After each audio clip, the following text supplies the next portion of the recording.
Good evening and welcome everyone to this Board of Education meeting on Monday, December 13th, 2021. Please silence your electronic devices and we can stand and pledge allegiance to the flag.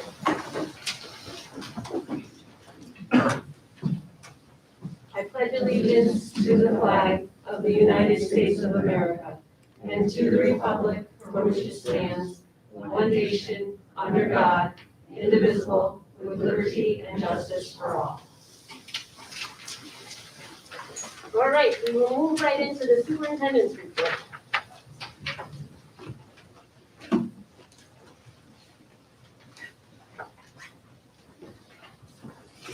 Great. Yeah, just turn that off.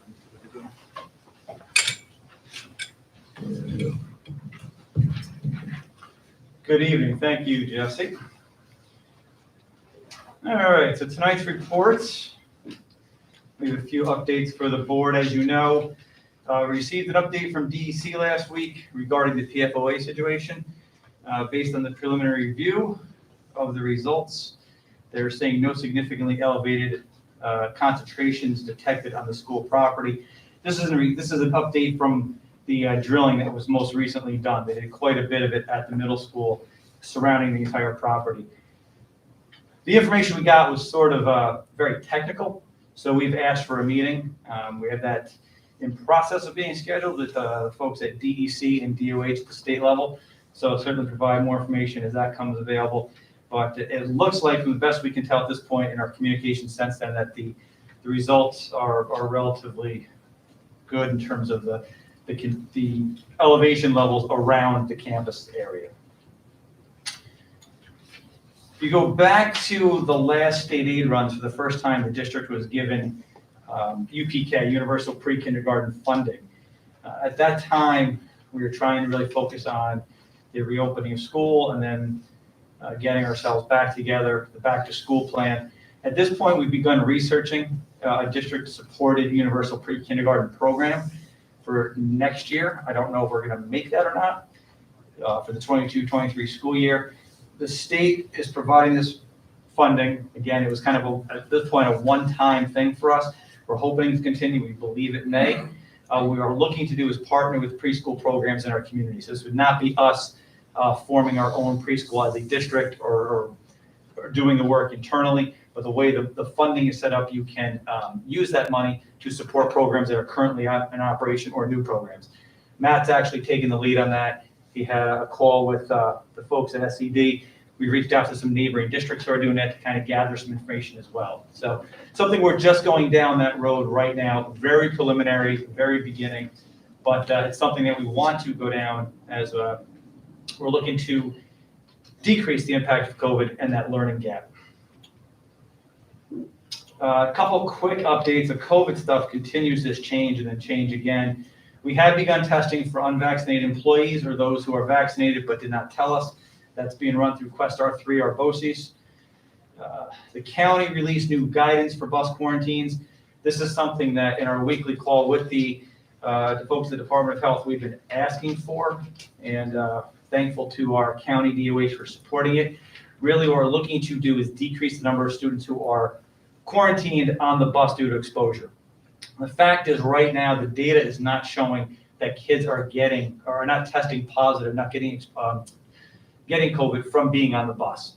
So the original guidance was a much wider area of rows in front and behind and that type of thing. It's now much more limited to the person next to you, essentially. So again, it's right now just a pilot program. We thank our county for supporting it. The goal is to get kids here and keep them here. We are going to track it pretty closely. So even when we identify the close contacts, those kids are not going to be quarantined. But we're going to keep an eye on it to see, okay, the kids who would have been quarantined, now they're not, do they end up testing positive? And we're going to be continue communication with the county on that and make sure that all the districts are seeing the same thing, which again, we're not seeing that spread. And that has already led to reduced quarantines, which is one of our goals. We are piloting a different instructional model for our current quarantine students that are on a DOH quarantine. Again, pretty simple, high-level view at the elementary level. Any student who's quarantined can meet now with their teacher for maximum 1 hour a day. A lot of our teachers were doing this anyway. We wanted to make sure we compensated them for that. In addition, we really want to make sure we're providing the students who are quarantined, in some cases over and over again, and being left out. So now we have the option. There's a few things getting into the details of what would make this work and not work, and we survey teachers and all sorts of stuff. But in general, the big change there is we're allowing or enabling teachers to do that, get paid for it for 1 hour per day during the workday or outside of the workday. At the secondary level, the teachers are now sharing that Google Meet code with their quarantine instructions. So kind of think a little bit of going back to the past with the virtual learning component, but not to that level. Then we are actually teaching to the students who are home. This time we're not doing that. What we're trying to do is really expose those students to the direct instruction. So we've been pretty clear with the teachers, don't change what you're doing, because remember, if you go back to when the decision was made, we didn't want the instruction to be geared on what was going outside of the classroom, but we really wanted to concentrate on providing the best instruction we could in the classroom. So we're not asking for teachers to be tied to the desk or talking into a camera, but just have it on so students are able to hear the instruction, and that'll make hopefully the transition for students as they come back after a quarantine easier. It'll help them during that time to be able to stay up to date on their instruction. And again, this is just right now a pilot, and we will be meeting with the admin team during this month to see if it's something we want to continue, expand, decrease, what have you, after the new year. A little more PFOA funding. We've submitted necessary paperwork in an effort to obtain some reimbursement for that filtration system. By we, I mean Carrie. She's done a great job kind of coming in the middle of this. Those forms have been submitted, and we are hoping to get money back from the state. Remember, we kind of did this on our own. We didn't have a lot of outreach from the state, so we kind of tackled it on our own. We have a system that should be up and running as of January. However, we did spend money on it, and we did when the state did reach out to us at DC and DOH. We said, we kind of don't need your help with the technical stuff. What we need your help with is getting some money back for what we did. So we're in the process of trying to get that done. Federal stimulus funds. Nobody saw that. We are going to or have created a new section on the website to house information for our use of federal stimulus funds. We've had some questions about that. All the information was already out there. Some of it was shared when we did our plan. It's now getting more and more fine-tuned with what we're spending the money on. So there is a section on the website now. It's got a little chart there, some graphs, some line items. Matt's been really overseeing that, doing a great job of giving us that information. We really feel like we're using the money wisely. Remember, a lot of those expenses are kind of geared to be one-time because eventually there'll be a funding cliff. So we don't want to create a situation where we have to make cuts down the road. So we're trying to be very cautious in terms of what we're spending the money on. There are positions in there, but the plan is sort of some potential retirements down the line that those people, as they retire, would be taken out of the grant into the general fund. So we're trying to be very deliberate and purposeful with that. But for those who want more information, that information is out there. Late bus service has, I guess we'll call it, returned. It's been on and off, right, since the pandemic started. What we have done is had to be a little creative, a little bit out of the box. We are restarting it at a later time of the day. So they're offering them now Tuesday and Thursday, high school, middle school, at about 4:30. This is a result of the bus staffing shortages. And again, just kind of an attempt to creatively provide this late bus service, still get kids home, still get kids to athletic events, all the things that we are trying to do. We're trying to add this into it so we provide an option. Again, kind of more of an equity issue for us. Students who want to stay after but might not have the ability to get home, we want to at least provide them that. It is going to be a little bit of a longer bus ride, obviously, because we're going to have less buses covering the same geographic area, but we're hoping that we can at least get them able to stay if they want to. And the last thing on the report itself is the mailing home of report cards, what is old is new. So in an effort to further engage our parents and our students during this time, we are actually kind of going back to printing and mailing home report cards. This has been discussed. I remember being discussed when I was at Algonquin, and when I came back, it was still being discussed and talked about probably every few months. It's usually Dennis who brings it up, was actually here, but we have decided to go this way. And it really was a decision that all the administrators at all 5 buildings supported. Again, it's an effort to try to reconnect our students and our families. Not saying they weren't reading the report cards necessarily when they were being done electronically, but perhaps they'll read them. It'll be a little easier to access that information if it's in your mailbox. So we'll keep an eye on that and try and measure that engagement factor, but we want to make sure we go down this road. So we're going to take on a little extra cost in terms of postage and mailings and stuff, but we think it's money well spent. One thing not on the report that I wanted to bring up today, and I think last week, as folks know, we had some significant safety issues in our buildings. The struggles of our students have fortunately or unfortunately not been unique to Averill Park. This is something that's happening all across our region and our area, and really across the nation. It doesn't make it any less troubling or concerning for us. So we really wanted folks to know that the safety of our students and our employees has been and continues to be our top priorities. Every issue that we have has been dealt with to the best of our abilities. We use the code of conduct in consultation with our school council, who is standing over my shoulder, which I didn't realize, because when I wrote this. Also in conjunction with our school. Okay. Don't cut the mic if I go down a path I shouldn't. And in conjunction with our SRO. Literally the last person I spoke to before this meeting was our SRO.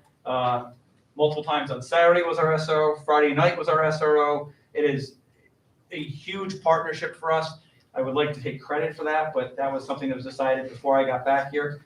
I was involved in the hiring of Deputy Nichols specifically, but it was a decision the board made before that, and I think arguably one of the best expenses that the district has decided to go with. That partnership has been vital. Legally, we are, again, you're right here, not allowed to share details, obviously, whether it's names or consequences or steps we're taking in specific terms, but we try to be as transparent and as open as we can with people to let them know that we are doing things and trying to take things to the best result for everyone involved. Similar to COVID, where we've taken this layered mitigation approach, you've heard me talk about that in really since the back to school plan. It's been the new term that's been used. We've taken that multi-pronged approach with school safety and school discipline. It includes consequences, it includes law enforcement, but also really involves engaging families and engaging students, being proactive, using the resources at our disposal, like our support staff, and includes physical and structural enhancements that we've made, which have been pretty significant over the years. When I started back up here, we actually took safety on as a major priority. And I have a kind of a list I've been keeping of over the 4.5 years I've been here, the things that we've been doing in terms of school safety. Some are very specific and safety-based. Some are more educating the whole child and a little more general in nature. But this is just sort of the highlights of the list. I already mentioned the strong relationships with local law enforcement, not only the county sheriff's office, but the state police. And that has been a huge thing for us. We've increased our notification capabilities through the phone notification of how to call lockdowns, so we can do those quicker. We've been training on response protocols using stuff from the I Love You Guys Foundation, which actually came from a school tragedy. And the work that they do is fantastic. And these are free resources that are unbelievably user-friendly and effective. We have been creating realistic training opportunities during our lockdown, including having those drills during lunches and passing times at the start of the day, dismissal time, making those drills as realistic as possible. We've had avoid, deny, defend training for all of our staff. That is done by Deputy Nichols. It includes the new hires also get that. That is the newest and latest information how to counteract these things when they are to happen. And we have been training people on that. Our transportation department had training on their buses. We were the first district that we know of to do that, at least in our area, where they actually held the training at the transportation center.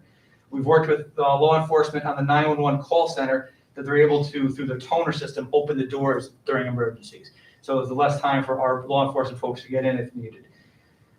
Our two-way radios, which you may remember was a significant financial cost, but that upgrade allowed us to convert from analog to digital, which made communications in and between buildings 1,000 times better, something that we were really limited before. We've added lock boxes and reflectors to all our buildings for keys for law enforcement to use. We've had law enforcement presence at each and every lockdown drill. That's sheriff and or state police. at every drill. We now do drills 4 times a year in every building. That's one of the mandates, and we've been taking those seriously. The Raptor visitor management system, which helps us better track who's coming in and out of our buildings. We've invested a lot of time and resources on restorative practices, which get to that more global set of aiding kids to understand the significance of what they say and do and how that impacts other people. The establishment by the board of a district safety coordinator was a big step in getting someone assigned to that. It's now been taken on by Kate Dorgan in her role. She's done an unbelievable job in coordinating that, from policies and plans to our drills, and then really systematizing that and making that consistent, which is important. So we're all doing things the same way. We did a safety video series. We've enabled the ability to text parents to school messages that we didn't have. We have safety kits and lockdown supplies in rooms. We have a video on safety procedures that every substitute gets.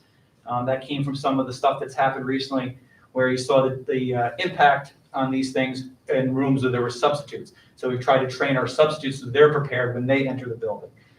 We added intruder hardware, something this district was way ahead of. We had it back when I was at Algonquin. What we've done is we've moved to improve that by adding it to the common areas. So your larger group instruction rooms, cafeterias, gyms, that type of thing, that have all been upgraded and now include all those rooms with the intruder hardware. We've improved our suicide assessment form and procedures. We have crisis team meetings twice a year. One of those includes a tabletop exercise. We've made changes to our schedule at the elementary, middle school, and high school level, all to increase relationship building to better connect kids, whether it's classroom connections, morning meeting, or advisory, depending on the level. And now the latest, and is now up and running after a long time, is through Smart Schools. We automated our lockdowns. You now have the amber lights that are out. Those are in different areas and those large group spaces, again, those louder spaces. So there's lights that tell you when there's a drill, in case you don't hear it over the PA. We've added improvements through the ability to lock doors, to lock down, lock out from cell phones, panic buttons. All these things have been going on in the background. We don't like to talk a lot about safety. We just kind of do it. It's not something we bring a lot of attention to, but it is something that we realize we've had to upgrade, and we've been doing it pretty consistently over these last few years. So I just wanted the community to know that we've had some things happen recently. It is something that we take extremely seriously, and our goal is always to improve it and make it better. But I just kind of want to give an update of where we are on this topic.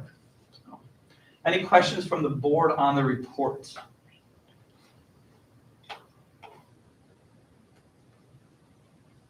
All right. I know better than to wait too long, so I'm going to go right to the video then.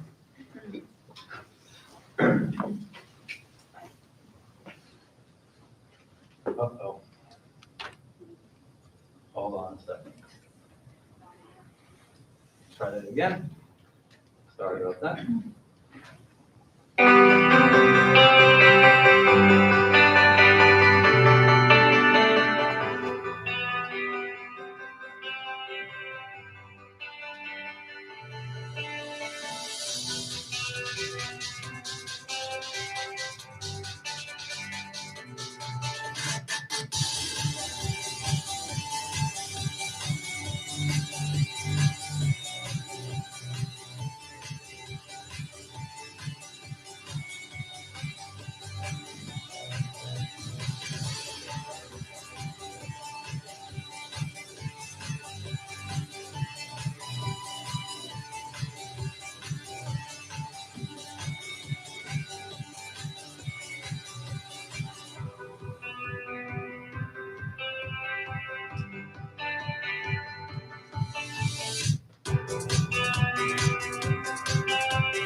That is our Celebrations of Success video provided by Brian Radowitz.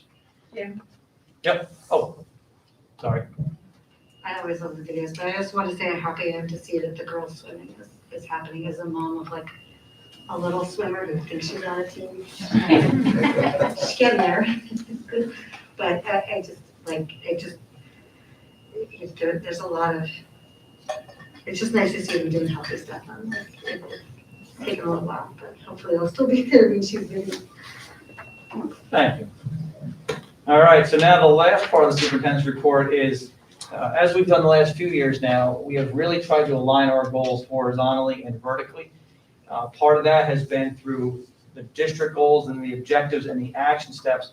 The building learning teams, they've had a few different variations, I think, in name-wise over the year, have really put together, they're responsible for putting together, I should say, the objectives and the action steps that we are trying to implement on a regular basis. So our first presentation of the year is by the middle school. Following up, we'll have the elementary and the high school at future meetings, but we thought we'd have Rob hit lead off. My most important job today was being his warm-up act. There you So go. Nice I job. will turn it over to Rob. If it went well, I taught him everything he knows. There you go. All right, good luck. One of the best things about this annual presentation is not just only sharing about our building objectives and our goals for the year that fit in line with what the district has established for college and career readiness, engagement in our school community, and digital fluency. We also get to highlight the outstanding work of our students and staff that happen every day in our school, and also give you a chance to see the building from the inside as well. So here's our front door, and our banner this year reflects our annual theme, and this year it's We're Better Together, that reunification of our students and our staff. We talk about the work that our teachers are doing. This gentleman, John Hattie, a very famous educational researcher, has gathered about 30 years worth of educational research. He's studied every different topic in education and has done meta-analysis, so really the most information that you possibly could achieve in terms of educational research. When he has shared out his information, he has identified one most significant impact on student achievement, and that is what's called collective teacher efficacy. His little bar graph here, his little measure of success for student achievement reflects from 0 to negative impacts all the way up to the zone of desired effects, and then has collective teacher efficacy as off the charts. What that means is that teachers and staff members work together for the betterment of our students. And the schools that do that have outstanding achievement for their students. Well, what does that look like? Well, we'd like to think that the work we're doing at Algonquin represents just that.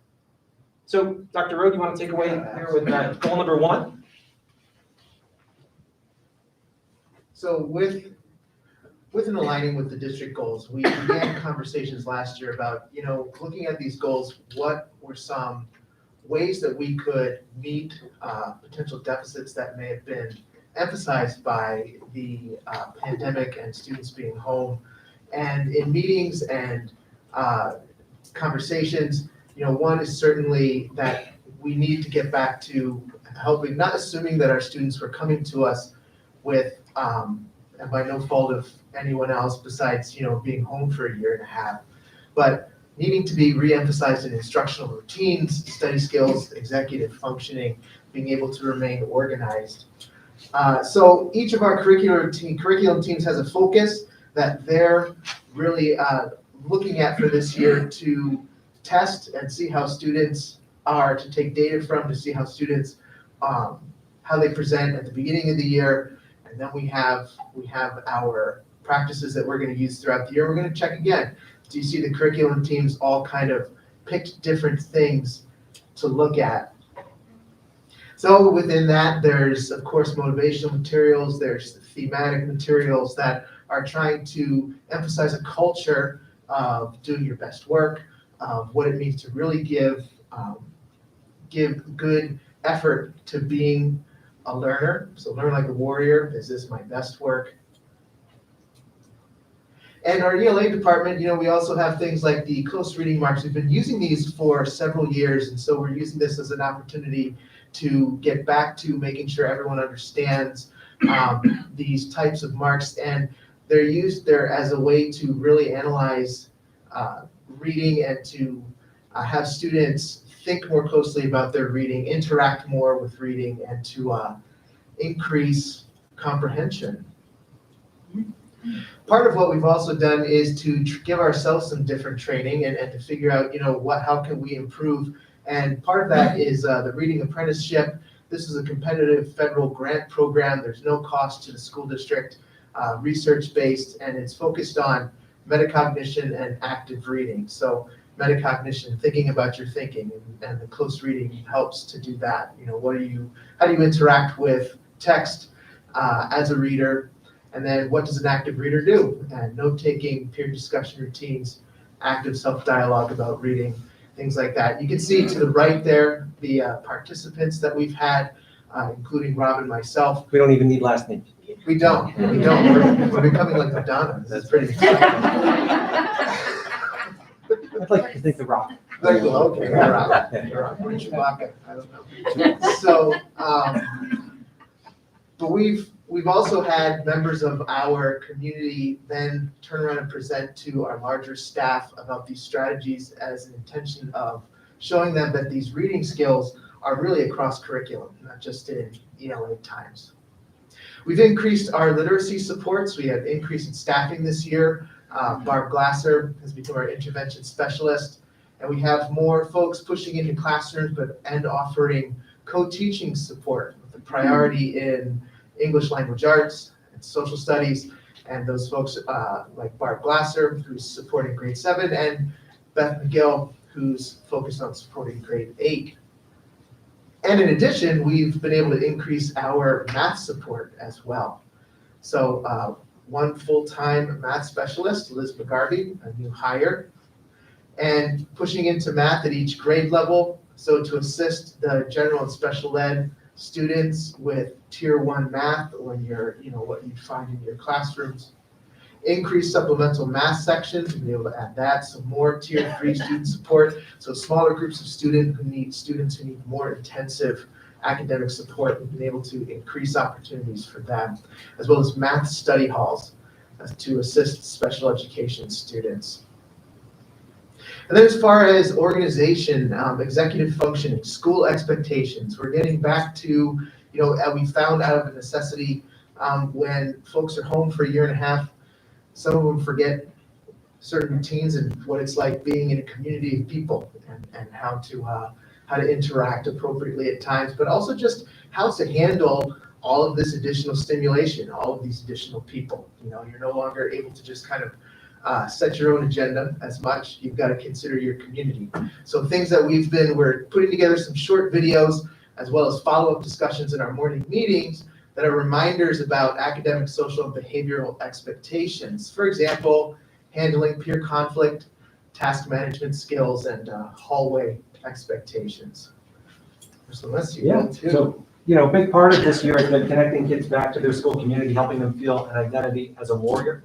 And we've really been working hard on this with our teachers. We've heard a lot of talk about social emotional learning. We want to illustrate what that looks like in these next couple of slides, particularly with what we call Warrior Wednesdays. So Warrior Wednesdays happen once a month. We run a 1-hour delay schedule. The kids come in at their regular time, though, and we have an hour where we dedicate that time to working together and better understanding our school community with a calendar of activities and additional staff member involvement. Everybody in the building is involved in Warrior Wednesdays. So we have monthly themes, for example, kindness, friendship, trust, goal setting, service. Those are all examples of the themes that we've built off of. And the idea is to have open discussion in circles and sharing among the students. In nice weather, they happen outside, and not so nice weather, of course, they'll happen in the classroom.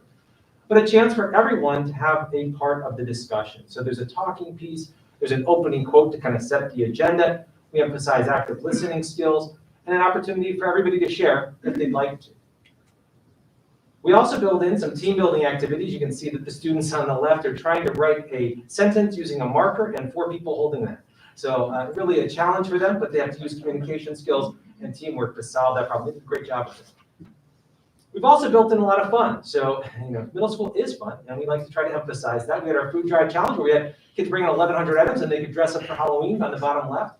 We have our door decorating contest for our One School, One Book. This year's book is The 7th Most Important Thing, an outstanding story that's gripping and the kids really enjoy it. We're having some completing activities where students can win the prizes that are listed as a competitive group in morning meeting.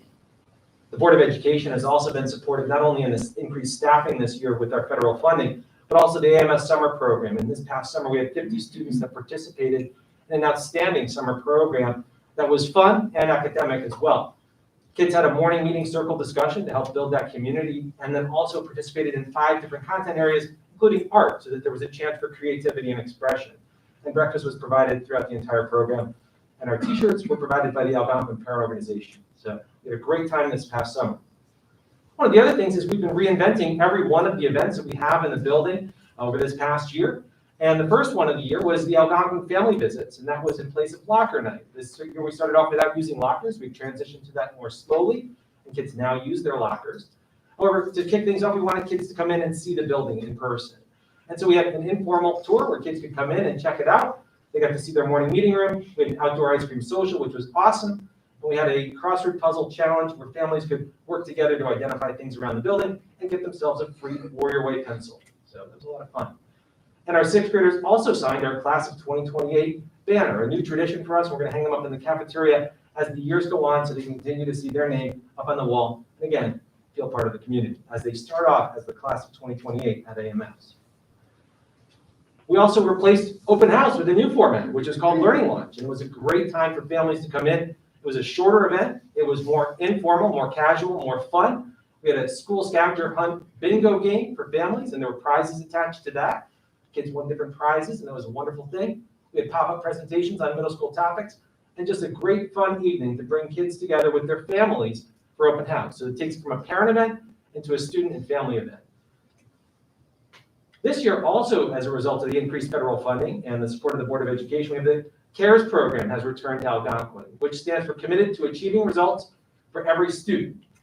And the CARES program has 2 purposes. One is to deepen the connection of students to their school and improve their academic performance in their current grade levels. So students that may be in danger of failing, this is a program for them. Or kids that just need an extra connection to their school. The program is ultimately revolving around personal goal setting and tracking their own individual progress. There's a little break in the afternoon right after school lets out for recreation time, then academic time for about an hour and a half of getting some serious work done and achieving good results. Happens on Tuesdays and Thursdays, and it began around mid-October with Linda Billy coordinating the program. We have 6 groups, 1 per grade level team, and a maximum of 48 participants. And it's been highly subscribed and a great success so far. We've also been trying to, again, increase the fun in the building, and we've done that as much as we can under COVID protocols and all the rest. But on Wednesday, October 20th, for example, we had a blue and gold team day for our We Are Warriors event. We had a modified girls soccer match with over 200 students that stayed after school to attend. They stayed with the teacher, did some homework, had an outside activity period with some snacks available for sale, and then they went and watched the games, and it was a wonderful day. We plan to do that again in the spring. Holiday Happenings was a big event as well. We had 75 participants. Kids made crafts. They decorated the cafeteria beautifully, as you can see in the image there, which is great for our concerts coming up. And they enjoyed outdoor hot chocolate and cookies. A lot of fun. Esports is also big at Algonquin right now, and it is a new program that Dave Hansen has created with the Education Foundation supporting us with about 30 kids participating. Right now on the left, there's a Rube Goldberg Minecraft game that they're competing in right now. And then we'll be moving on to Rocket League for the spring semester, and that's on the right. That's a game where cars play soccer. I don't know, but it's a lot of fun, and the kids really like it, and so we're all in, so that's good, you know? They don't have to understand it, they just gotta help them get there, right? So, and there they are on their first meeting, having a great time getting logged in and set up, and now all their friends are jealous that they can play video games on their school Chromebooks. We had a wonderful concert last week with 7th and 8th grade, and 6th grade's coming up this week. It was a great set of performances, spaced out, it was wonderful, it was safe, it was a great time for everybody. And there's a lot of fun still to come in the remainder of the school year. We have our winter concerts, of course, happening now. We have the Winter Carnival, which we're planning for February. If anybody has any ideas about what a winter carnival should look like, please let us know, because we need to know what that is. Okay? We're going to have fun with that, too. We have the spring musical coming up in March. Hopefully an outdoor spring dance, perhaps. I don't know. We'll see what we can do about that. The kids are definitely asking for that. A spring sports event, and then, of course, a farewell dance also by request. Our kids are doing great. And one of the ways we know that is through our minute meetings as we conduct with students regularly. We ask them, is there an adult in the school that you could go to if you have a question, a problem, a need, or concern? And back in October, they told us, 85% of them, yes, there was. 14% is too large of a number of kids that don't feel they have an adult in their corner. And that's what we got to work on. So that's something that we know. And we also know that that's consistent with previous years, too. When we talk about after the second month of school, how many stars would you give your year? And we have kids replying, 3, 4, and 5 stars. That's pretty good. But again, We have kids saying 1 and 2, and we got to work on that, of course. However, what's interesting and heartening is that 2 years ago, we gave the same survey. And we asked kids in December 2019, before all this happened. And the proportionality is very similar. If you notice the graphs, they're almost identical. So our kids are doing good in terms of their school experience. Of course, we never want to see anybody on the left side of that chart. We need to work towards it. We ask them, how do you feel about your friendships? And the vast majority say great, good, or okay. Now for middle school, that's pretty good. But again, we want to, again, get everybody feeling great about their friendships. When we compare that to December 2019, our kids actually are doing better now with their friendships by self-reporting, which is fascinating. And I can't explain that for a minute. But we do know that that's what they said. So the kids said they're doing okay, and it compares to our data from 2019 that their friendships are strong. So it's an interesting thing, but generally reflects the positive nature of kids and their friendships with the building right now. And then in terms of joining a club or activity, half of the kids said they would, and we hope to see at the end of the year that that number is much higher, that they actually did join a club, an activity, a sport by the time the year concludes. Dr. Rood, let's take it home here. All right, finally, digital fluency. So something that we've seen through this pandemic has become essential to our practice, but something we also, in reflecting on, we've understood needs to be done appropriately and well.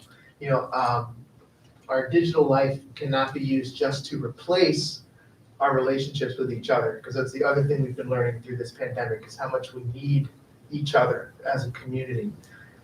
So our technology ready, our curriculum teams, each staff member is identifying a personal goal for demonstrating a higher level of SAMR. I love a good acronym, but let's break it down. What is SAMR? So this is a model for technology integration that's meant to help nudge people further towards utilizing technology in a way that it really benefits the education experience. So, you can see at the left, I wonder what's in this ocean, no tech. By the time we got through 2020, none of our teachers were standing on the shore any longer. Everyone was into the water. But substitution is a great way to start. But again, we don't want technology just to be used to replace our analog systems, if you will, paper and pencil. We want them to be used as a way to enhance education. So what we're looking for is we challenged our staff to shoot for the M and the R, using technology in a way that it modifies a task. It really forces a redesign of how something is done or how something is learned, or even a redefinition that tech allows for the creation of new tasks previously that you wouldn't be able to do with paper and pencil or methods that don't have technology included in them. So it's the M and the R's where we've been pushing our staff towards, and each of our instructional staff has created a personal goal to create a lesson or unit or something with that modification, redefinition goal in mind. So again, it's also to give them some new tools for their toolbox, their digital toolbox, and empower students to become the creators of information as well. So here's a bunch of different things just thrown on a slide there for you, things that we're using, Google Suite, the Flipgrid, Canva, Book Creator, WeVideo. These are all things that we've been working with. Teachers have different comfort levels with and are working to improve their skills to utilize with students. So here you see some things. We've got some kids working on some computers, doing some coding. You see Officer Nichols again talking about internet safety, a very, very important topic now more than ever. And so here we are. With all these three goals together, we're hoping to continue to move Algonquin, make it a kind of place where we truly are better together by creating new experiences, inspiring hope and positive vision for the future, reestablishing our routines, and also renewing the spirit of Algonquin Middle School. So thank you so much for your attention and for your support as a board, helping us to strive for and achieve the goals that we've set out. So thank you. Does anybody have questions, comments? Ann and Samantha? Sorry, guys, not done yet. That's okay. When my kids, and I'm sure a lot of other board members will agree, when my kids went through AMS, I just thought it was fantastic, and I didn't think it could get any better, but I guess I was wrong about that. It's really encouraging to see all the work that you're doing. But just based on the Warrior Wednesdays and the minute meetings and the things you've been doing to connect with the kids on a social emotional level, I saw the charts that you compared their feelings to 2019 versus now, and it, remarkably similar. But anecdotally, have you noticed a difference in the kids in this first semester since the beginning of school starting up till now? Have you noticed if that's making an impact on them positively or just neutral or anything like that? It's a challenging year for everyone, right? I don't think that we can deny that. I don't think that we should stand here and try to pretend like everything is just, hunky-dory all the time, right? But our kids are amazingly resilient. That's something that we've learned over the past couple of years.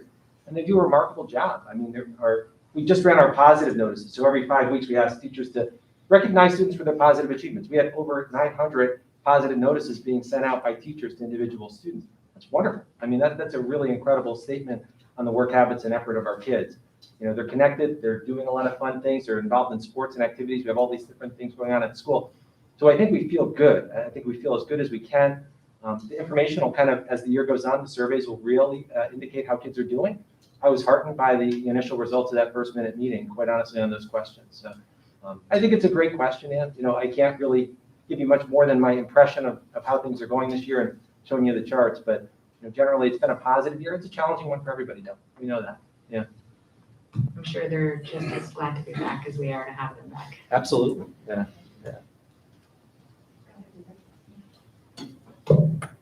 So I'm fascinated by stammer. I'm trying to figure out if I do anything in my life with tech that's beyond S. My brother who works in tech is like rolling his eyes somewhere right now. I had a quick question about, so you guys talked about active listening in the Warrior Wednesdays, not to like, but there are no dumb questions. Everybody here might be like, duh, but just in case, can you guys give gee, what's the difference between regular listening and active listening? Like I'm 99% sure I'm good with what active listening is, but I don't know if we'd want to extend Dr. it. Road is not actively listening right I now. gave myself an object lesson. I'm sorry, what did you say? I was Gloria? posting to Instagram. Yeah, so so just maybe for posterity, for YouTube, just a definition of what it means to engage in active listening. And then also do you have a way of, and it may be more informal than this, but to get a sense of whether you are getting more active listeners in your students as the year progresses, because we could all be better active listening. I'll send my husband for a Warrior. And I think part of what we've done is to implement the circle program, because in the design of it, it's hopefully creating opportunities to increase active listening. And of course, active listening, one of the ways that it works on creating a boundary for it is quite simply one person speaks at a time. And that's where we have, each person has a talking, or each group has a talking piece. And so if you don't have it, you're not speaking. So the idea is that's kind of a context, a boundary to say, look, part of active listening is you focus on the person who's talking.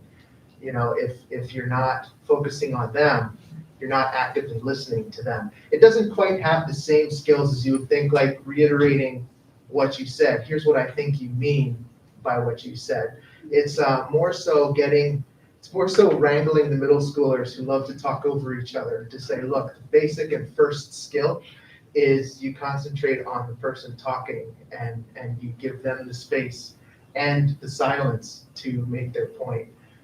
So just by design, we're hoping, to help these kids on their road to more active listening skills. Thanks. And I wonder, as it's not you guys, it's over to Heath for that, but to add on to that, right, where you're listening without creating your response while you're listening in your head, which I try and do very much. And then just the last thing is I'm just curious about the happy to be back in school kind of how are you doing, where the graph with it's roughly similar kind of after everything that they've been through with all the changes, and masks and tests and in and out. I wonder if there's like a gratitude there of absence makes the heart, isn't that like it's like recognizing what they have, like when they weren't able to see each other, and now to be back with each other makes them feel a little more, and I don't know if that's one of those words I use with my kids. I can have a moment to like be appreciative and not whine at me all the time. So that just makes me think that, I wonder if it's like, we're just so happy to be with each other, that despite everything, that you're having similar levels, whereas you might think it would be worse. That's a little heartening to see that they're holding up. Yeah, for sure. I just wanted to thank you guys for coming out and putting together these presentations for us, and all of the teaching teams that come out and do the presentations for what happens in the schools. I'm blessed to have a kid in 3 out of 5 buildings. So I'm vaguely aware of a lot of the stuff that goes on in those buildings because I have kids that are attending in that environment. However, it always strikes me with this, and also with Jim's superintendent report, for all of the things that I know to be happening, there's always so much more going on that I don't know about. And it's always from the benefit of the children in mind, and the students in mind, and everyone involved in the situation. And I'm always so grateful to see all of that put, in a way that I can say, okay, well, I can see how it's affecting, not just when I come home and say, how was your day? And they're like, You get that? 2 of the 3 were boys, that's what you get. So I am hugely appreciative for always, the detail involved in these presentations and in Jim's presentation, because it helps make sure that we're really expressing to the community all of the different ways that you are having such positive impact. So thank you so much for taking your time out of your day and away from your families to come and present to us. Of course. Glad to do it. Thank you. I just wanted to say, as a district, we're doing a really great job of getting the kids involved and trying to keep them interactive. And I love the way you guys reimagine some of the events that you used to do in Algonquin that you're doing now to keep the kids engaged. And I really applaud you guys for that and all the creative work that goes into that. So I know the kids really appreciate it as well as us. So thank you. Appreciate it. It was great. Thanks. I just want to acknowledge that no matter what, like all those positive numbers, you guys never lose sight of those few that are on the other end.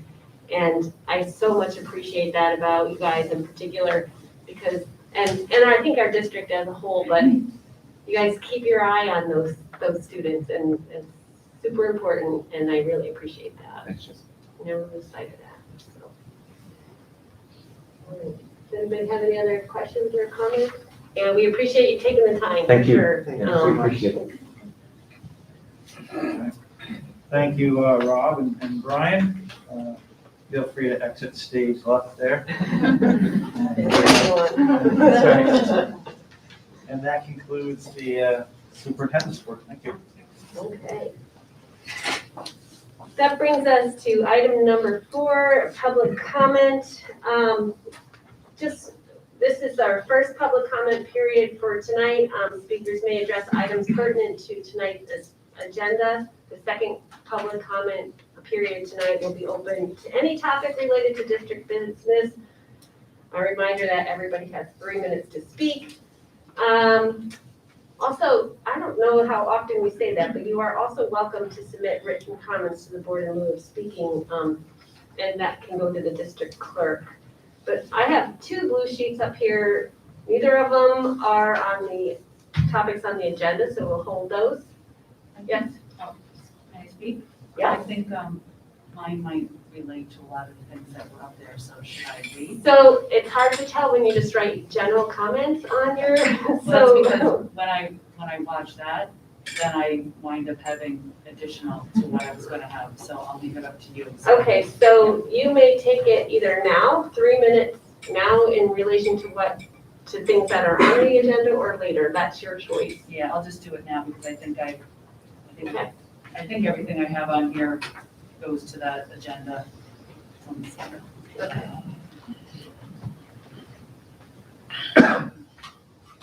Karen Frost. When they were talking about the learning style, I guess my one concern is that it seems like everything is on the Chromebook. And it might be old school, but I really feel like getting some paper and having some physical things in your folder that you can do notes, all of those marks up there about the circle, the X, I remember those from elementary school for my kids, so now they're being reiterated back into the middle school because maybe some lack of learning, but you can't underline, you can't make notes in the side how they did in elementary school and middle school. I feel like some of that is lacking with the learning when you're just having something that you're reading, and I can see that the kids are not making notations and using all of that on there. So I think that would be nice to see, especially for some reading assignments, to have some more paper things so that the teacher can actually see what they're doing on there to find out what they might need more than just the blank, the Google page that it was put on there for. Dr. Franchini had a lot of good things about the safety. I don't know if all those particulars go into the report that you did, but I think that would be a great email to send out to parents because I didn't even know about all of those particulars in there.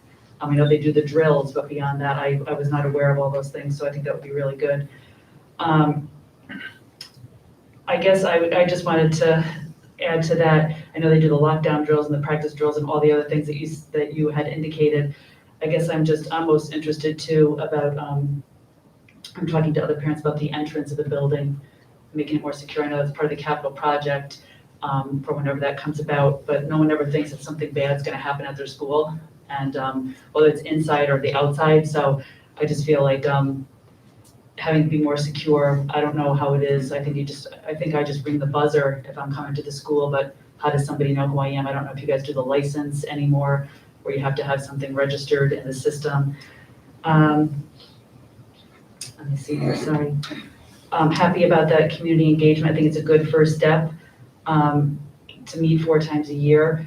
I feel like it needs to be further developed with something that, has an outlet for in between, because I know we get quarterly reports, about our kids 4 times a year, but in between then you can reach out to a teacher, you can have a meeting. And so I think it's a good first step, but I think being able to meet in between there for some back and forth rather than just 4 times a year would be better overall for the school and the parents and everyone in the community.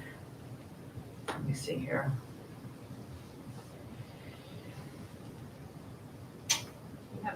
Okay, sorry. I also wanted to bring up about the crossing over. I know it was brought up at the last meeting about safely crossing 43, and DOT came out to look and what happens there, because every time I leave the high school, I feel like I'm cringing watching somebody run.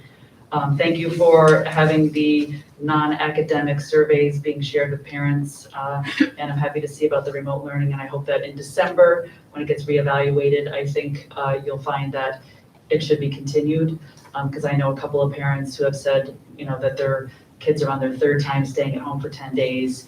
They've dropped 10 points in every class and the kids are stressed out. So I'm hoping that nothing other than positive, let's continue that will be the case for that. So thank you. Thank you. Anything you want to have your head the protocol or entering the building? Then we can address that for her right now. Yeah, I don't know specifically anymore. I know there's the sign in that we use Raptor. I don't know. Lieutenant, do you have any protocol information?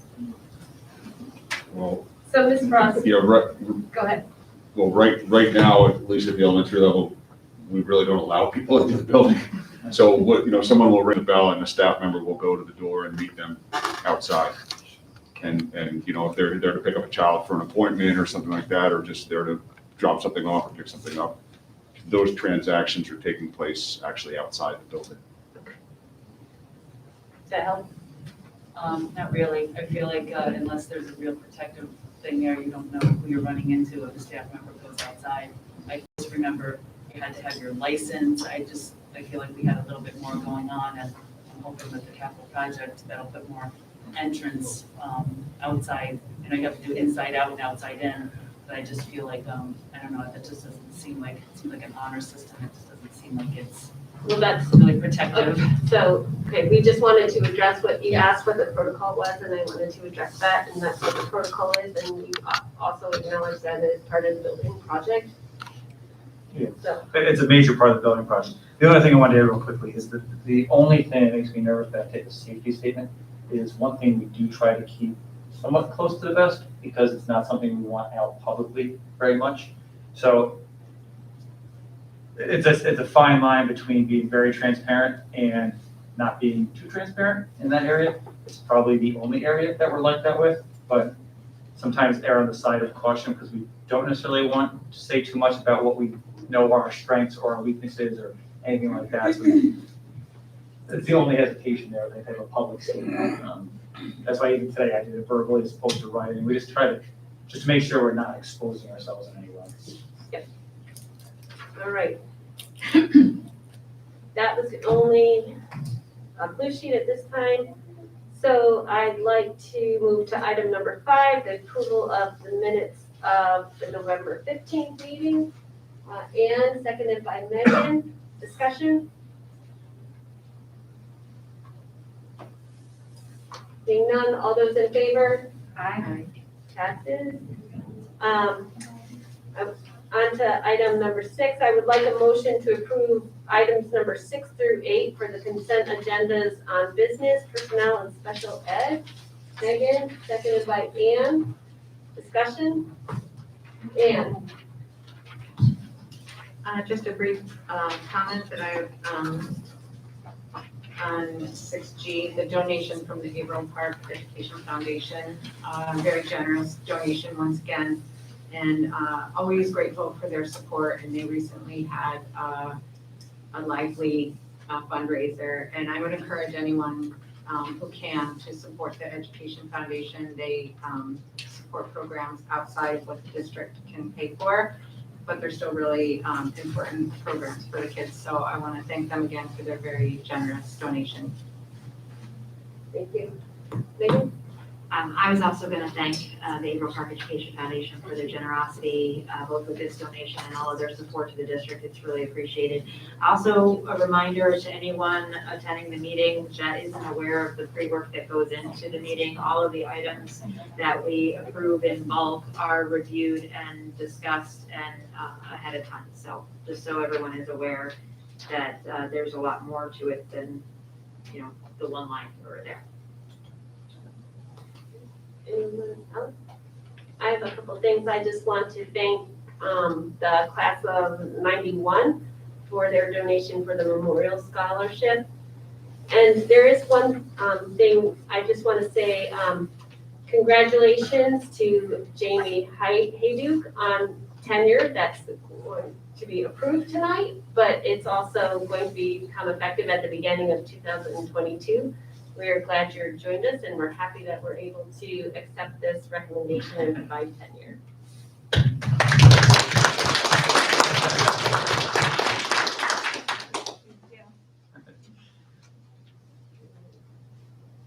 Anybody have anything else? Okay, with that, I'll call it to a vote. All those in favor? Aye. It passes unanimously. Thank you. Item number 9, we have 2 action items tonight.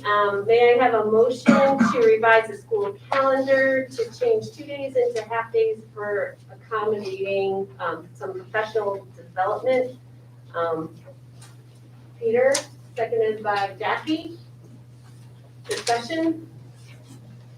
Yeah, I mean, just a comment. We really don't like doing this. We don't do half days here very often, only when necessary, parent conferences, that type of thing. We certainly don't like to add half days because we know that's a hardship for families. But we are doing a lot with curriculum, and we've talked a lot about it, and there's just no other way to kind of move the ball and not have these blocks of time. So we understand it's we're asking families, especially from a child care point of view, it's inconvenient, but we wouldn't be doing it unless we felt it was absolutely necessary in order to get some of the professional development. We have a lot of things kind of happening in a lot of different areas. Matt can certainly talk more through that in terms of detail, but kind of come hesitantly because we don't like to ask for that. But I don't know if you want to talk through some of the work that's being done on those days. So there's really two major things that we've been working on this year, fairly related. All of our teachers, K-12, are focusing on working in their professional learning communities, which I talked about in my October presentation. And specifically, we're zeroing in on the essential standards for their particular content areas, what that looks like for them as a teacher, what it looks like for the students. There's a lot of work that has to be done with that. They started that, our conference day in November. They'll continue it in January at our conference day. We know that won't be enough time. The only other time they have this year, beyond those 2 days in November and January, is the 1 hour after-school meeting they have once a month. Very challenging to get this kind of work done with that allotment of time. So that's going to provide them some additional time to dig into that work. On top of that, as we've talked about, we have a new Ela Curriculum coming out for K-5. It's a separate K-2 and a 3-5 program. Both of those publishers have PD requirements for our teachers. And again, it requires a significant chunk of time that the 1 hour after school is not going to provide us with. So we need a larger block of time to get our teachers trained on the new curriculum they're going to be using next year. We want to do this early enough in the school year that they can actually start diving into it before the end of the school year so they feel prepared coming into next September. Thank you for that. Yes, Samantha. So I just want to make sure the way that I read it was that it was like time down, it's like a tie to what's coming, it's not annual, but I might have read that wrong. So correct, is it, like, do we anticipate having these half days being recurrent next year or the year after, et cetera, or is it just this year? Just this year, Okay, that's how I read it, I just want to like kind of. until we ask again next year. I won't answer that. Right, for right now, I'm like, it's not yeah. something that we plan on being returned. Just like, we actually just sent the email out a week or so ago regarding the calendar committee. So we started to form a calendar committee internally. We wait to get the calendar from QuestArcs, they kind of coordinate for us regionally, so everyone's got about the same days. And then we have all members of the instructional units that are represented, supervisors, admin, and we develop the calendar, which we bring to you. Could we potentially ask in next year's calendar for something like this? Perhaps, and again, we try not to. But yeah, the assumption is that it's like the one-off, it's. They're kind of unique for this year. Oh, Yeah. okay. I also want to bring up too that, we've tried to do a lot of this through release time during the day where we get subs. The sub shortage is obviously causing a problem with that as well. So we did explore that. We've done some of that already this year, and it's caused significant strain on the system, and we just can't get enough of those. Actually, Matt, can I just follow up? Do you find that to do the PD like in chunks like that where you have the afternoon versus like an hour here or that release time here, like, does it, I mean, I don't sleep, so it's like in one ear out the other. But for folks who are like actually doing their job every day and sleeping, do you find like it sticks better when it's like that, like, here you go? I think it depends on the topic. I think there's times where a larger chunk of time, by the time you get into it, and it's the end of the hour, you're already wrapping up and going, that there's certain things that I think just need more time because of the warm-up to get into it. There's other things that I think the consistency of doing it more regularly for shorter periods makes sense. It really depends. This type of work, you kind of got to roll your sleeves up and have a decent chunk of time to dig into it. Okay, thanks. Any other discussion? Okay, hearing none, we'll call to the vote. All those in favor? Aye. Passes unanimously. Thank you. And the next one is a motion to amend the substitute rates for teachers for the 2021-22 school year, which is this year. Do I have a motion? Samantha, seconded by Ann. Discussion? Sure, Matt already kind of teed this one up a little bit, I forget. We've had a huge issue, us and every other district, getting substitutes. So what we're trying to do, the district was pretty ahead of the curve with the payment for retirees. We also have a pretty decent teacher rate. What we've noticed is some of the surrounding districts have slowly bumped that up a little bit. So part of it's to be a little more competitive. That's one of the kind of general ideas behind this. The other part is, quite honestly, this actually came through our meetings with APTA, it was a suggestion from them. We're actually seeing, and this is a little bit not the way it used to go, we're seeing shortages mostly at K-5. So in the past, kind of in a pre-pandemic world, it was easier to get people to sub K-5. It was harder to get kids or teachers to come into a middle school or high school. We're seeing the opposite now. And that on top of the fact that it's just easier to cover in a middle school or high school because of the schedule. You can pull someone off a prep period and we compensate them. We can say, hey, can you teach this class? Can you do period 3 today? Can you do, it's just easier. We're really struggling at the K-5 level. And what the result has been is uncovered classes, which lead to either special teachers having to cover or our AIS teachers. Not ideal, obviously, because those are content areas and because in the AIS situation, we're really trying to provide interventions to kids who need them, and we're pulling those teachers to do non-intervention work. So the thought with this is to bump it up just a little bit, but also to differentiate between K-5 and 6-12. I don't know of any other district that's doing that. Sort of a unique idea. So we're throwing more money on the K-5 so that if we do have subs, and we have a very finite pool right now, we're hoping they take the K-5 jobs, alleviating some of the stress there, and then the 6-12 level, we're more easily to kind of band-aid that. So that's the. I just wonder, you know, assuming this is implemented, could you maybe put a tickler in your calendar 3-4 months from now, and let's see if it seems to be paying off, if it seems to be working. Kim, can you? She was nodding. Just to kind of report back and let us know how that's going. Kim keeps a really close eye on that through the frontline system in terms of managing our substitutes. Yeah. And she's the one who's been bringing this data to us, and we have good ideas about rates that are, you know, unfilled rates, when those are Mondays and Fridays. We have a lot of data on that, so we will certainly keep an eye on that. Does this actually do anything? And that's why a lot of stuff we've done, whether it was the quarantine instruction, with a pilot, everything we're not so sure about, we put pilot in front of it. This is not really piloted because you guys can change that rate any time. So we could come back and ask you to change it again this year, or we usually do it at the reward. So, but absolutely. Yep.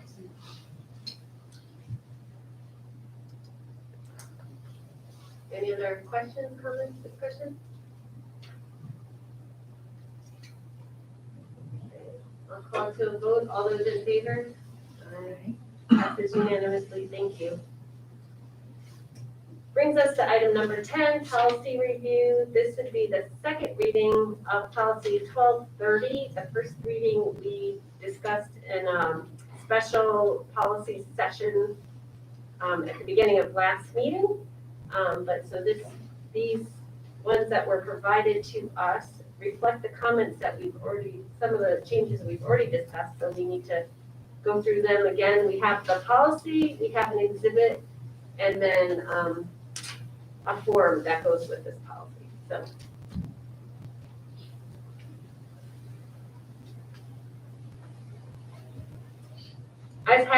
I'll start. I was happy that these reflected the comments that the board made previously, which we actually had quite a few comments on this one. And I think they were all, as far as I could tell from my notes, accurately captured. So I appreciate that because there was a lot of discussion going on. And I do want to make a note too, like the exhibit is just suggested language, and I like the idea of having it in there in case there ever comes a time that we need to have the full description out there before a meeting. I think everyone has been fairly respectful, so and I certainly, sitting up here, appreciate that during public comments. I appreciate that because I think we are an example to our students that we can be civil, even if we disagree. So I appreciate that, but I also like having this to fall back on if we ever get to a time and a place, which I hope we never do, that we need to have some stronger language around how the public comment period operates. Go ahead, Samantha. I was just to say, I want to, as the one with the childcare issue who wasn't able to be at that policy review, I do appreciate that I know if you've been here much, like protocol is my soapbox, and so I do like the sort of having the fallback, like it's like leaving things assumed is not, you know, is not kind of how what I think is the best, what I've seen to be the best, it's like a life jacket, like you want to have it and never need it, but you always want to have it. That's your best, safest way forward. And I felt like the language that you guys came out with for that was, you know, better to have it and not need it. And from a safety first standpoint, there's no reason not to apply here. So I appreciate that.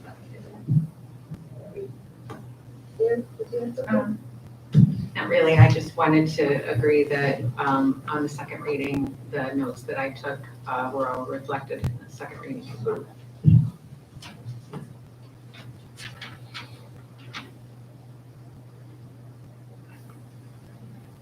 Can I just say one thing? I know that in some of our conversations, some of us, you know, I think we all kind of feel that the way the procedure in terms of how we are able to respond to the public comments, you know, we might, you know, feel one way or the other in terms of being able to respond. I would say my recommendation would be to not necessarily adopt this as it stands until we can kind of really all feel comfortable that it maybe even include this as part of our community engagement in different ways. Yes, well, there's no motion on the table to adopt this tonight, so that's not a concern right now, but certainly we can think about it, we can all, you know, think more about it, and even during our next policy review session, perhaps revisit it if there is a way to do that. I mean, I'm sure there's a way to do that, but we also need to be compliant with the other powers that be, so not necessarily us, but we certainly can do that and maybe have a fuller discussion during a different policy review, because we still have more on the table that we need to wrap up, correct? Yes. So Well, that will be coming sometime in January. just because this is one of the vehicles that the community has to engage with us, but we are in a position to engage back with them as the policy currently stands. And I do think that that has created some tension where there didn't need to be. So I do think that we need to have some further conversation about it. Okay.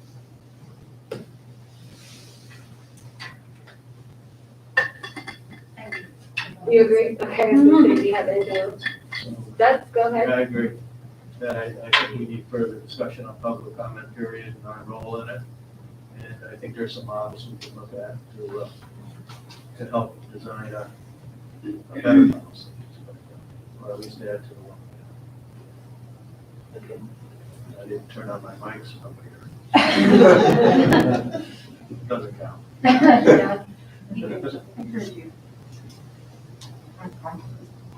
Yeah. All right, so I guess I will ask that we all think about it, and then when we come to the policy review, whatever meeting that happens to fall before in January, we'll be ready to discuss this one again, as well as the other ones in the 4,000 series that we need to wrap up.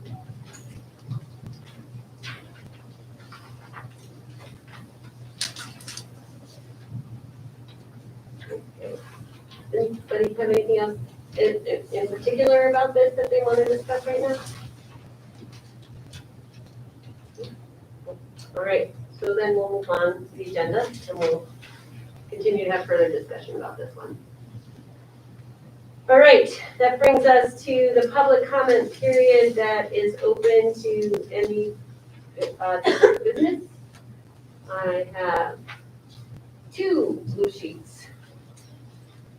The first, and so you have 3 minutes to speak, and I ask you to come up to the microphone. Jenna Lee Schroeder, please.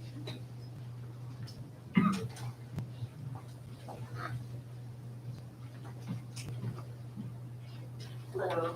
My comments are regarding the SEL curriculum, and I just had some concerns and comments regarding that. I'm happy that we're exploring this further as having to have guided a child through self-harming behaviors and depression, and also having had graduated from Averill Park High School early myself due to toxic environments. I definitely recognize the importance of the social emotional learning and am very eager to see how, as a caregiver, I can further support and foster a healthy environment. When I received the email for the survey, I just researched the platform a little bit more, the panorama, and the two individuals behind the research, and just that platform in general. I thought it was interesting how they mentioned that they do not teach critical race theory, and I was very curious as to why that was mentioned on a social emotional learning platform that just had a different idea as to what this was going to be utilized for. And in looking at that, the SEL and Panorama utilizes it as social justice and dismantling white supremacy within systems of self. And they had a whole presentation on how SEL is a vehicle to dismantle systemic oppression and how self-awareness, they use it to affirm intersectionality and recognize cultural assets, self-management. I can use positive skills to cope with acculturation stress, prejudice, and/or discrimination, social awareness. I recognize inequitable practices in society. So I guess I'm just a little confused as to how this is going to be integrated into the social emotional learning. And while it may not be the whole critical race theory curriculum, it is similar as if I were to create a curriculum and use Bible passages as the vessel to disseminate information and say I'm not teaching Christianity. So those are definitely embedded within that area of their program. I know that the school district, I think, can modify those surveys and how it is distributed to children, but also, so my first question would be, how are those principles going to be utilized with our children? Are those principles going to be taught? Is that going to be transparent? How can we find out more information so that we're more comfortable with utilizing the surveys and the resources? And also, when a child does fill out that survey and there's an area of need identified, what are the subsequent actions? If there are interventions being applied, will the caregiver also be provided those interventions? I find that using consistent language across contexts always increases the efficacy of an intervention provided. So if we are talking social emotional health, having the caregivers integrated into that, I feel would be important. And then if we are using interventions to increase social emotional health, self-awareness, self-regulation, can those tools be provided to caregivers so that we can kind of be reflective on that and help the child through tough situations? I think that was kind of the synopsis of what I wanted to say, but I'm just looking forward to learning more information, being more transparent, having concerns addressed, and just to not feel like that's any kind of hidden agenda within this program, because those things were a little concerning as to what I initially thought this was going to be, and then to see that conflicting information. So I just wanted that clarified. Thank you. Thank you. Yeah. I mean, I think a couple things. The Panorama product has from my understanding, Matt can talk, I'm sure, more about this than I can. There are multiple buckets of questions and categories. I believe, do you know those? Do you have those on hand, or Do I know it? So there's multiple buckets that we know that the questions you can pull from. Yeah. We're not pulling any of the questions from that diversity, equity type module. Ours are much different in terms of what the purpose is. Really, as you saw from Rob's presentation, and it's been a goal, if you go back to even our budget development process, we talked very openly about adding SEL. If you go back even further, pre-pandemic, NISCUS does a survey every year of superintendents, and I want to say it was the 2 years prior to, don't hold me to that, the number one concern among superintendents in the state of New York was social emotional learning. And what was significant about that, it was the first year money and budget was not in 100 years or whatever. So the SEL thing was a big deal before COVID. It's only gotten worse during COVID. So this is something that we had started taking on actually pre-pandemic, and now we've really tried to pick up. This was the vehicle we were using just to gather information about our students, really in terms of what Rob was talking about, in terms of being able to identify student needs and strengths, and then being able to develop interventions to meet those needs. So nothing specific at this point, but just kind of gathering data to make sure kids are able to talk and feel comfortable in a safe environment. There was no hidden agenda on our end. Is that kind of, I mean, you know. You said a lot of it, so I guess I'll just point out, there's over 25 different categories in the survey that we're choosing 4 of those categories. We're using supportive relationships, growth mindset, emotional regulation, and social awareness. And social awareness is really about ability to express opinions, ability to listen, as you heard, active listening. So it's not getting into diversity or equity or any of that part, though that is certainly a module you could choose. It's not one we're using. This is really a screening tool. It's not really a curriculum to it. I think that's an important point. We're screening to find out more about where our kids are at. It will provide strategies to support. So I think that's the part where I don't feel comfortable giving an answer about the caregiver side of it, but I have people that I work very closely that can, so I will definitely follow up with them and have them reach out to you. But they have a really good idea of how they want to use the tool to find out that information, and then what we can do to support the kids that have those needs. So I think it's, as Jim said, it's really building on a lot of that work that you heard Rob talk about. It's getting us a much clearer picture about where our kids are at through this whole pandemic that we've been dealing with and coming back to school. Yeah, thank you. When I had an issue with a child, the school was very responsive when that occurred, but just gathering information prior so that social emotional health and things are kind of on that surface so we can kind of intervene before it gets to that level of, you know, they need therapy now or they need it. So. If you want to give us your contact info, Matt can We reach have out. it. We have it. Oh, I did. So let's We make it another- yeah, have you an can reach email out. address, yep, we have an email address. Yep. Excuse me, if I have a comment with regard to her and I don't have a blue sheet for this part, am I able to make a comment or is that not allowed? Well, you can get in line again, I think, but we will put you on it. But if you are more than welcome to have a discussion with her after this meeting. Oh, no, I don't know if anybody minded if I just make one comment No, with regard to so her. we are going to move to the next person on the blue Okay. sheet, and then we can come back to you. So the next person, so thank you, I hope that, you know, we will Yeah, do thank you. follow-up, I'll make sure you have the contact information. Is Amanda Farinelli? Hello. Two of my thoughts that I wanted to talk about tonight were already brought up. One being the cell surveys, which I feel like you guys answered, and I'm glad to see that we're not going to be bringing CRT in anytime soon, hopefully. The second one was the Chromebooks. I have 2 kids in Algonquin Middle School, and one of them has been complaining of chronic migraines ever since last year started. She is behind that computer all day, and when she gets home, she's on the computer all night doing her homework.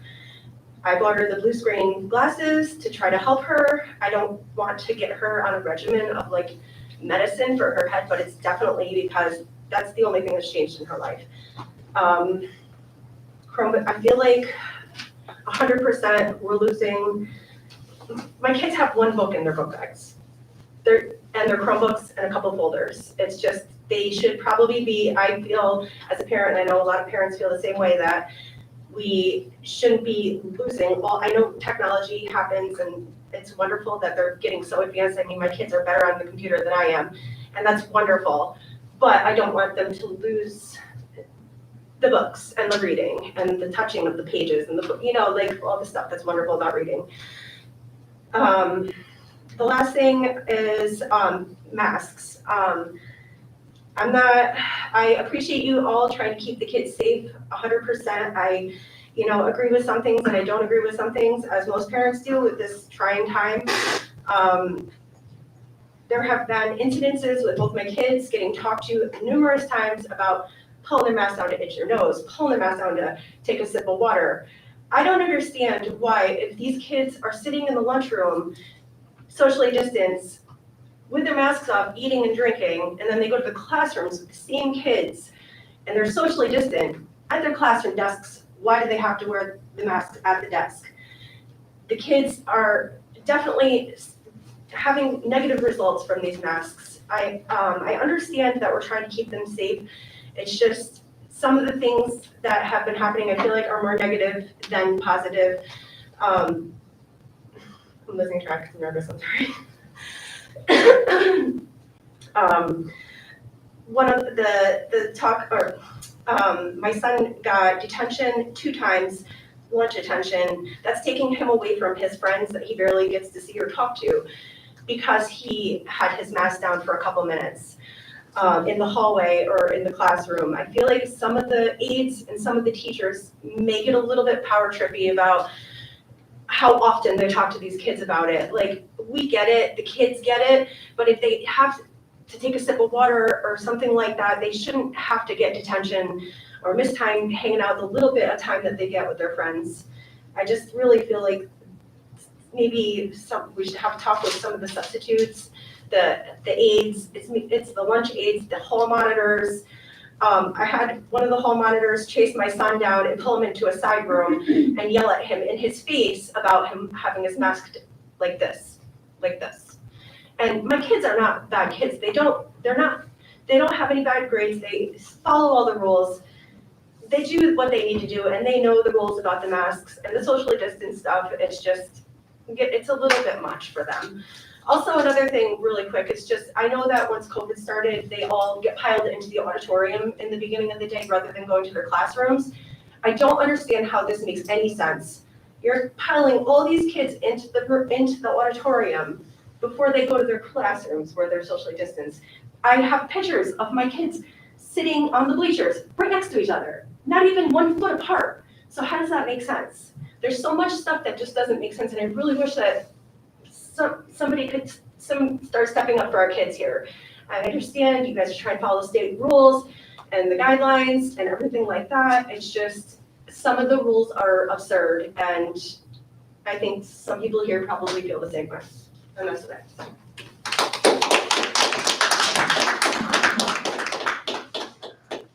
Thank you for your input. Karen, you're welcome to come back up for. Yep, I just have, thank you. I know with regard to the other parent, because I did look through the 56 pages of the social emotional learning. And I know for the different age groups, like the 6 through 12, and then it goes through for the younger students, that there were, that we were like, thinking to ourselves, critical race theory, all of this stuff here on page 28 and 29.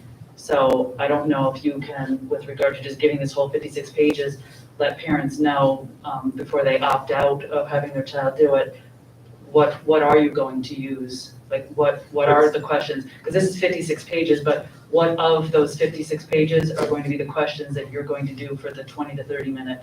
The original email has the 4 categories that was sent out, the email that was sent to the parents last week. Yeah, but I'm just saying, so when you say here's the attached, and I click on it and I read the 56 pages, I just want to make sure that there isn't going to be anything other than what you're talking about, because there are a lot of questions on there, like I said, on page 28 and 29, that would lead to believe that we are kind of touching into that critical race theory. So you're saying nothing else other than specifically those 4 categories. And that's going to take 20 to 30 minutes for them to do? Apparently that's what they told us. All right, just wanted to make sure. Thanks. Thank you. Thank you. Do have any other blue sheets? Is anybody else interested in speaking tonight? Can I say one more thing, really quick? Our kids were promised mask breaks in the beginning of the school year. They haven't had any mask breaks. I don't understand where that all went either. Okay. Thank you for the feedback. Yep.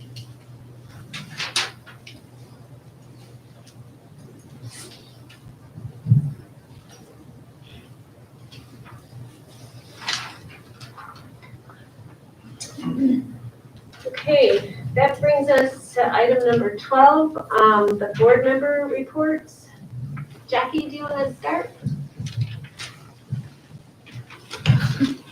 I don't have a lot to say, but I do, again, as always, thank everybody for coming out and joining us at the meeting. I am happy about the direction the district's heading with regards to quarantine children. I think it's getting a little bit better for them. Anything to get a little bit more instruction while they're home is a good thing. And I'm also happy to see the late buses are returning. I think that's important for kids that need extra help after school or whatnot. So that's all I have. Thank you. Doug? Thank you. You got it. That Algonquin presentation was outstanding. Those activities are fun. They're all creative, and I know they have a learning element involved with them. Is there any way, or are there any metrics that you can use to show improved academic performance based on the heightened student enjoyment in school? In other words, those activities, in my mind, make kids want to come to school. That it's a fun place, they're learning, and sometimes they don't even realize they're learning with those activities. What metrics are being employed? And you don't have to answer this specifically, but I'm just wondering, there must be a method for you to evaluate the effectiveness overall of those activities and in terms of academic performance. Is there? I'll take Greg at it. Yeah, I think part of it is actually the SEL survey. It is some of those questions talking about relationships will get into their enjoyment towards school. So, Rob's doing it as part of his own minute mentoring. He's getting those metrics as well. But that's getting you feedback from the kids directly about that. I can talk to you about a couple of the programs that he mentioned, the summer program, the CARES program. We're actually tracking that cohort of students as well to see their academic progress. So it's less about the enjoyment, but more about are those programs having the intended effect of making those kids engage more with their schoolwork. So we've actually started doing that. We have a data visualization tool we talked about called AP Inquiry, and we're building visualizations with that so we can actually watch those kids to make sure that it's having some level of impact on their academic performance. That's great. That was my question. That cohort that you're working with, they're going to be tracked, and you can determine the effectiveness of that program a year or 2 or 3 Correct. down the road. Great. I have another question. As soon as I get the glasses on here. Students that maybe don't enjoy those activities or don't participate as much, is there any recognition for those? Are they a number that is significant, or do all students participate equally in those activities, those fun activities, let's put it that way? I know some people are shy, some people won't do that just naturally. But I was just wondering, is that a way, if they're not fully engaged, is that a way for someone like an SEL person or a teacher to identify a student that maybe should be communicated with? Let's put it that way. Is that an element of those activities? I don't know specifically if it is. I do know from being down at Algonquin and what they've done much better than when I was there, is they're able now to really dig deeper into the students who are not as connected, and then able to track what activities they're going to, I think, a little bit better, whether it's informally or formally. And that happens at a middle school through those team meetings. So I don't know specifically, I guess it depends on the activity. Like something like holiday happenings is after school and very voluntary. CARES, those kids were pre-selected based on needs. And that goes back to a program that was years ago. I think those team meetings and team model is really where you're getting into who is engaged, how are they engaged, and who's kind of falling through the cracks. Some of those activities are happening through the teams. So there's kind of I think there's a kind of bouncing ball connection. I don't know if it's as direct as we would like it, but it's something that we can follow up with Rob on and see if and how we're able to track that. And just kind of monitor, how do you connect to those kids who are not connected is always the question. So. And I guess the other part of that is that you're tracking a cohort in the middle school. Will the same, is there a disconnect between the middle school guidance, SEL people, and high school? Sometimes there is in districts, and those students don't always get identified in the high school as belonging to a cohort of that nature. Is there a connection mechanism? Yes, so we, I think Camille, I think at one point talked about, we have a K-12 SEL team now that is really supposed to vertically be talking about it, in elementary as well. We really want that to be more seamlessly between the buildings, so it's not an initiative that only happens in one spot and then it doesn't get picked up. So that's one way that we're dealing with it. We also started this past summer, we have you'll hear about the high school presentation likely. We had an 8th to 9th grade transition group that worked this summer to really identify students that may have a harder time transitioning to high school. So we worked with them as well. So we are doing a lot more work with making that 8th to 9th grade connection, specifically focusing on the SEL, not just academics. Thank you. And my last question has to do with bus drivers. How are we doing, Jim, with bus drivers, the coverage, substitutes, and I hope that resignation for non-instructional wasn't a bus driver. It's a timely question. We were on the edge today. We've been able to make it work, but we are every day it is a call. Mark and I spoke very early this morning, and there was a discussion about whether or not we could get kids home today. So we are literally on the edge, and it's only because of the work of the drivers and the folks at transportation and dispatch that they're able to piece these things together. And I'm surprised Bray's not driving right now because he teaches, films our meetings, and drives buses and does everything else. We're on the edge like everyone else. I know some districts have been forced to go remote because of sickness and because of transportation issues. Thankfully, it has not happened here. We talked with Mark today.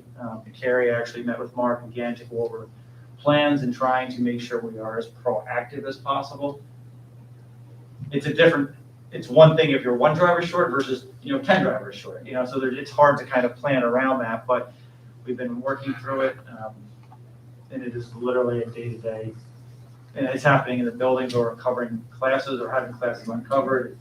It's real. There's no doubt. The K-12 system in every area. Errands people, it doesn't matter. We are, you name it, we are, every day is an adventure. So Good luck with that. yeah. I exceeded my time, I'm sorry. You're fine. Yeah, I actually, Doug, something that you said about the SEL, and about kids are more naturally shy. And one of the things that jumped out at me about the presentation from the middle school was I'm not an acronym, I'm not like a jargony kind of, so like metacognition and like that.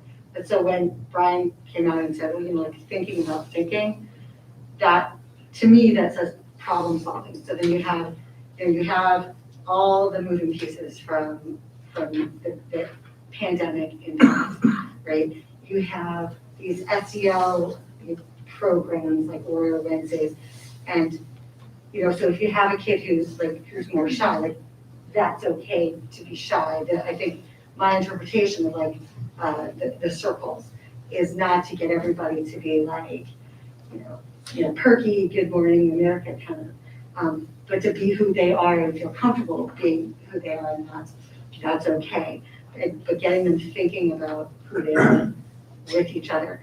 The other thing that I want to say is I am very lucky to have Ms. Hyduke for one of our teachers. And one of the things that we just got our report cards home today, and there was a project that Amelia did. That's my daughter. She's 10. There was a project that she didn't want, and some of the feedback that came back from that project was about fixing so basically like second draft type stuff, which I'm not sure I was doing second drafts when I was 10. But what I appreciate about that is the teaching that you're making mistakes, and mistakes are good. And if you have a mistake and then your awesome teacher like Ms. Hyduke points out your mistake and you don't freak out about it and you make the change, then you're able to learn and produce something better. And again, the metacognition, that to me is problem solving and being able to take feedback. And these are things that are softer, maybe squishier, but that's what we need our kids to know as they sort of get into middle school and high school and the workforce or the art force or whatever it is. So I specifically appreciate this idea, but overall I appreciate that this system that's sort of supporting that. So it's okay to make mistakes and be shy in your learning circle. unlike me, who's just like a yapper all the time. Over to you, yeah. Thank you, Samantha. I want to touch on a few things. I want to give a shout out to all of our district employees, our teachers, our support staff, our bus drivers, everyone who continues to show up every single day. We are in what is supposed to be the most wonderful time of the year, and this past couple of weeks has been a couple of the hardest in my personal parenting experience, but also just to see the community struggle so much. We have our Jewish families who celebrated Hanukkah. I hope they had a lovely celebration. And we have our families coming up on the Christmas holiday before we meet again, and I hope they have a wonderful celebration. And I hope that we can all come together and hug each other virtually. And remember that we're all human beings and we all show up every day to try to do our best. And the kids who are struggling emotionally and the kids who are maybe victims, we're here for you. Please don't hesitate to speak up if you need help. And a shout out to our music department at both the middle school and the high school who are really making the best out of a bad situation in terms of putting on these beautiful performances which enrich us all, and we are grateful for them. So congratulations to our music department and to all of our kids who have received their first report card now. And I hope that you can say you did your best, and good luck to you. And again, we're all here for you, so don't be afraid to ask for help. Thank you, Megan. Ian? Couple things.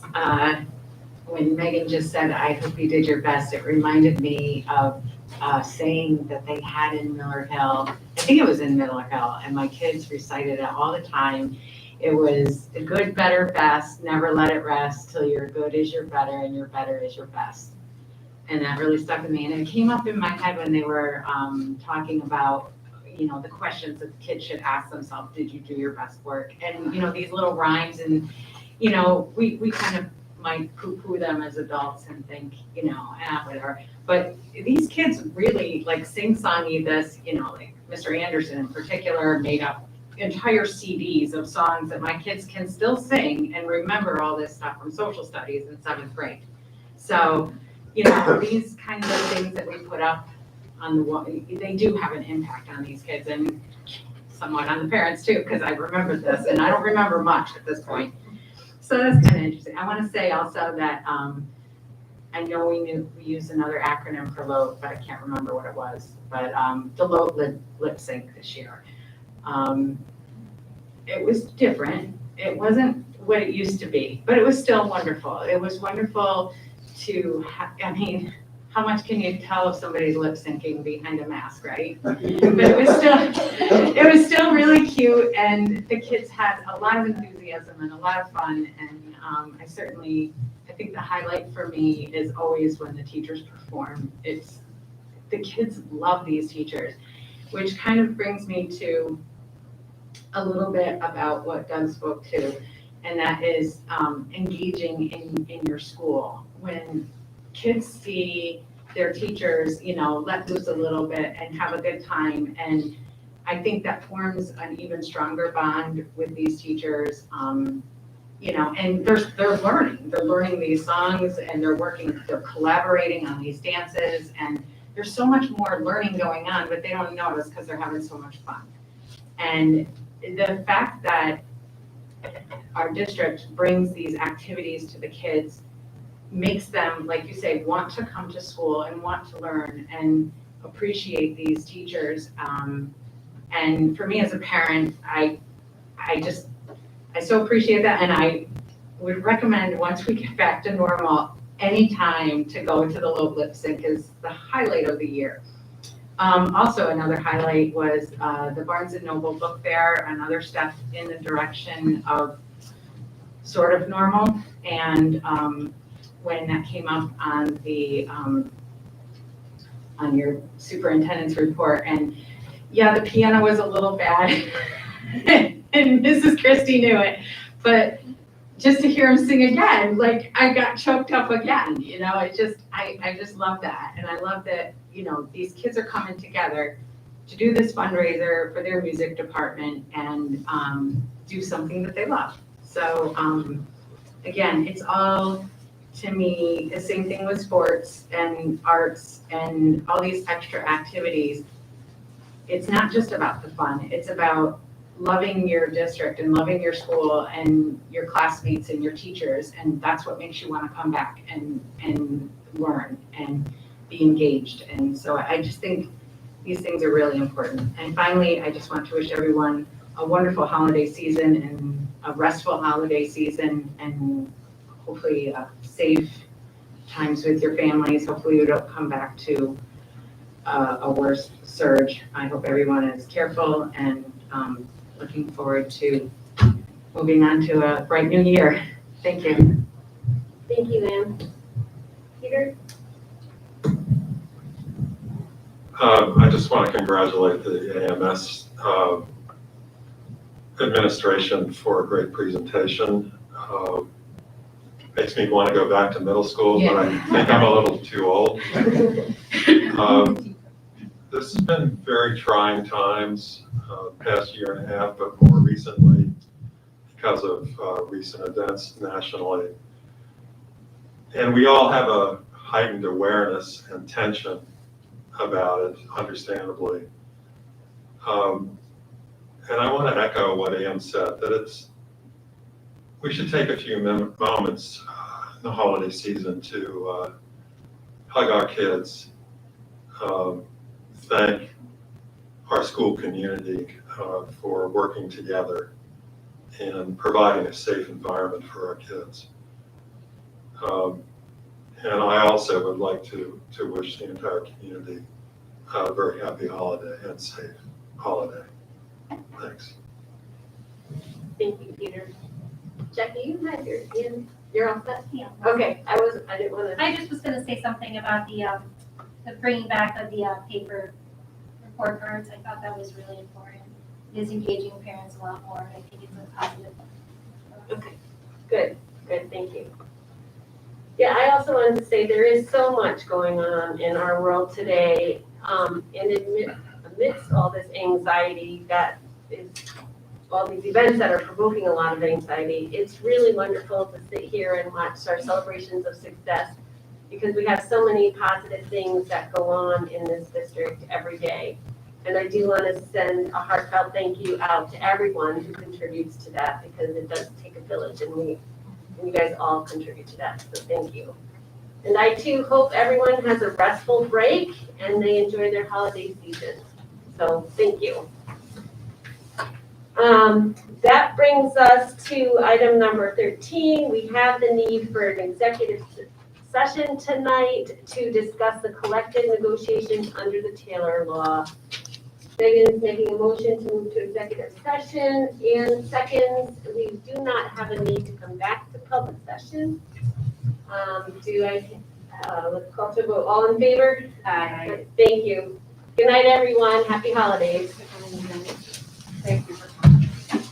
Hey, Chris. Hey, Jamie.